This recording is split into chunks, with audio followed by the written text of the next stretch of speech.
Hello everyone, क्या हाल है। तारीख आज 23 जून, दिन मंगलवार, हिंदी तिथि। और आइए बात करते हैं आज के मुख्य समाचार में। देश भर की तमाम बड़ी खबरों पर नजर डालते हैं। भारत और अमेरिका के बीच व्यापार समझौता जल्द फाइनल हो सकता है। इस डील से दोनों देशों के बीच सामान खरीदना बेचना आसान होगा। कई उत्पादों पर टैक्स कम हो सकता है, जिससे व्यापार बढ़ेगा और दोनों देशों की अर्थव्यवस्था को फायदा मिलेगा। सोना चांदी खरीदने वालों के लिए बड़ा झटका। आज चांदी 5,826 रुपए महंगी होकर 2,37,000 प्रति किलोग्राम पर पहुंच गई है, जबकि 24 कैरेट सोना 1,694 रुपए की उछाल लगाकर 1,46,000 प्रति 10 ग्राम हो गया है।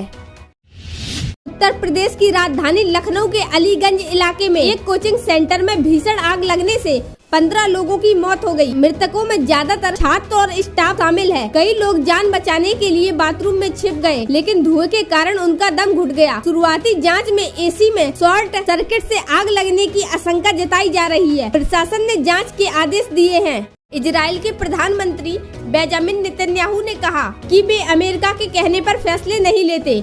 उन्होंने लेबनान से सेना हटाने से इनकार कर दिया। दूसरी ओर अमेरिकी राष्ट्रपति और ईरान के बीच परमाणु और सुरक्षा मुद्दों पर बातचीत फिर शुरू हो गई। इससे क्षेत्र में तनाव कम होने की उम्मीद जताई जा रही है। मूडीज के रिपोर्ट के अनुसार भारत में भविष्य में पानी की कमी बढ़ सकती है। खराब जल प्रबंधन, बढ़ती मांग और भूजल के अधिक उपयोग के कारण कई क्षेत्रों में जल संकट गहरा सकता है। सरकार को जल संरक्षण पर अधिक ध्यान देने की सलाह दी गई। 15 दिन की रुकावट के बाद मानसून ने फिर रफ्तार पकड़ ली और छत्तीसगढ़ में प्रवेश कर चुका है। मौसम विभाग के अनुसार आने वाले दिनों में कई राज्यों में अच्छी बारिश होने की संभावना है। छत्तीसगढ़, महाराष्ट्र, उड़ीसा, केरल, कर्नाटक, तमिलनाडु, पश्चिम बंगाल और पूर्वोत्तर राज्यों में बारिश का दौर जारी रह सकता है। वहीं मध्य प्रदेश, उत्तर प्रदेश और महाराष्ट्र के विदर्भ क्षेत्र में फिलहाल गर्मी और लू का असर बना रह सकता है।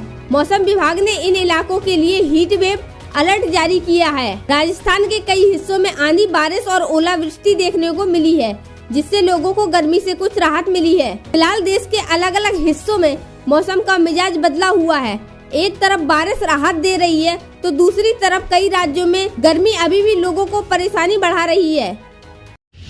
उत्तर प्रदेश के मुख्यमंत्री योगी आदित्यनाथ ने अपराधियों पर कार्रवाई जारी करने को कहा, चाहे कोई उनका पक्ष ले। उन्होंने कहा कि अपराध और अतिक्रमण के खिलाफ सफाई अभियान चलता रहेगा। देखिए अगली बड़ी खबर। राम मंदिर चढ़ावा चोरी मामले में जांच के बाद चंपत राय के करीबी गोपाल राय समेत 5 लोगों पर एफआईआर की तैयारी है। गोपाल राव के कर्नाटक जाने पर भी सवाल उठे। एसआईटी मामले की जांच कर रही है और कई पहलुओं की पड़ताल जारी है। देखिए अगली बड़ी खबर। पंजाब के जालंधर में बिजली कर्मचारियों ने धरना दिया।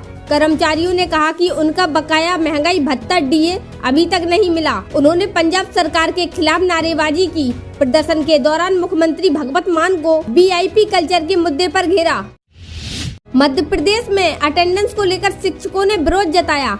उनका कहना है कि जब पूरे विभाग के लिए हाजिरी अनिवार्य है, तो ट्रांसफर के लिए केवल शिक्षकों पर 90% उपस्थिति की शर्त क्यों लगाई गई। शिक्षक संगठन इस नियम में बदलाव की मांग कर रहे हैं। पश्चिम बंगाल की बीजेपी सरकार ने बजट 2026 में बड़ा ऐलान किया। सरकारी कर्मचारियों को डीए बढ़ाकर 38% कर दिया। साथ ही 1 लाख सरकारी नौकरियों की घोषणा की गई। महिलाओं के लिए अन्नपूर्णा योजना पर 36,000 करोड़ खर्च होंगे। बजट में रोजगार और विकास पर विशेष जोर दिया गया।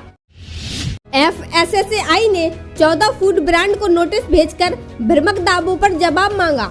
कुछ कंपनियों ने मैदे को ऑर्गेनिक बताया, जबकि एक मैंगो ड्रिंक पर नो एडेड शुगर लिखा था, लेकिन उसमें गन्ने का रस मिला था। FSSAI ने लेबलिंग और विज्ञापनों में सुधार के निर्देश दिए। देखिए अगली बड़ी खबर। मणिपुर की थनोई योमनाम ने मिस यूनिवर्स मणिपुर 2026 का ताज जीत लिया। इम्फाल में हुए फिनाले में उन्होंने 20 प्रतिभागियों को पछाड़ा। अब वह मिस यूनिवर्स इंडिया 2026 में मणिपुर का प्रतिनिधित्व करेंगी। दिल्ली हाई कोर्ट ने चुनाव के दौरान दिल्ली मेट्रो में राजनीतिक विज्ञापनों पर लगी रोक हटाने से इनकार कर दिया। अदालत ने कहा कि निष्पक्ष चुनाव के लिए यह प्रतिबंध जरूरी है। आचार संहिता लागू रहने तक मेट्रो में किसी भी दल का प्रचार नहीं होगा। ब्रिटिश के प्रधानमंत्री कीर स्टारमर ने इस्तीफा दे दिया। उनकी पार्टी के 100 से ज्यादा सांसद विरोध में थे। स्थानीय चुनावों में खराब प्रदर्शन और घटते समर्थन के बाद उन्होंने पद छोड़ा। अब लेबर पार्टी नया नेता चुनेगी। खबर है महाराष्ट्र की राजनीति में बड़ा भूचाल। उद्धव ठाकरे गुट के 6 सांसद एकनाथ शिंदे शिवसेना में शामिल होने जा रहे हैं। शिंदे गुट इसे ऑपरेशन टाइगर बता रहा है, जबकि बीजेपी ने किसी भी भूमिका से इनकार किया। इस घटनाक्रम से महाराष्ट्र की सियासत में हलचल तेज हो गई। देखिए अगली बड़ी खबर। पंजाब के जालंधर में बिजली कर्मचारियों ने धरना दिया। कर्मचारियों ने कहा कि उनका बकाया महंगाई भत्ता डीए अभी तक नहीं मिला। उन्होंने पंजाब सरकार के खिलाफ नारेबाजी की। प्रदर्शन के दौरान मुख्यमंत्री भगवंत मान को वीआईपी कल्चर के मुद्दे पर घेरा। फिलहाल इस खबर में इतना ही। ऐसी ही ताजा और विश्वसनीय खबरों के लिए डीजीपी न्यूज को सब्सक्राइब करें, वीडियो को लाइक और शेयर करें। आप किस राज्य से देख रहे हैं कमेंट बॉक्स में जरूर बताएं।